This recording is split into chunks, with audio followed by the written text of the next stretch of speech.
નમસ્કાર, હું Rinku Prajapati public Indian ન્યૂઝમાં આપનું સ્વાગત કરું છું। શરૂઆત કરીએ આજના સમાચારની। 7 માસથી અપહરણના ગુનામાં નાસ્તા ફરતા આરોપીને પકડી પાડતી crime branch Anand. Shri GR Mothaliya સાહેબ પોલીસ મહાનિરીક્ષક શ્રી અમદાવાદ વિભાગનાઓએ અમદાવાદ રેન્જના જિલ્લાઓના ગુનામાં નાસ્તા ફરતા આરોપીને પકડવા સારું ડ્રાઇવનું આયોજન કરેલ છે, જે અન્વયે શ્રી જીજી જસાણી સાહેબ પોલીસ અધિક્ષક શ્રી આણંદ નાઓએ જિલ્લાના તમામ અધિકારીશ્રીઓને નાસ્તા ફરતા ડ્રાઇવ દરમિયાન પરિણામલક્ષી અને અસરકારક કામગીરી કરવા માટે સૂચનાઓ આપેલ છે, જે અન્વયે Shri PB Jadav police inspector LCB Anand નાઓના માર્ગદર્શન હેઠળ LCB સ્ટાફના માણસો નાસ્તા ફરતા આરોપીને તપાસમાં હતા, જે દરમિયાન ASI જયદીપસિંહ નાથુસિંહ નાઓને હકીકત મળેલ કે આણંદ ટાઉન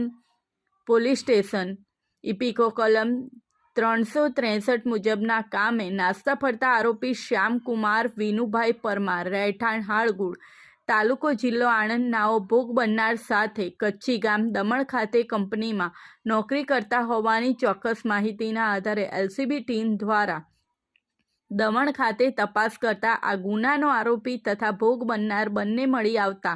પકડેલ આરોપીને CRPC કલમ 41(1) મુજબ કાયદેસરની કાર્યવાહી કરી અટક કરી પકડેલ આરોપી તથા ભોગ બનનારને વધુ તપાસ અર્થે આણંદ ટાઉન પોલીસ સ્ટેશન ખાતે સોંપવાની કાર્યવાહી કરવામાં આવેલ છે। આ સાથે આજના સમાચારને અહીં સમાપ્ત કરીએ છીએ।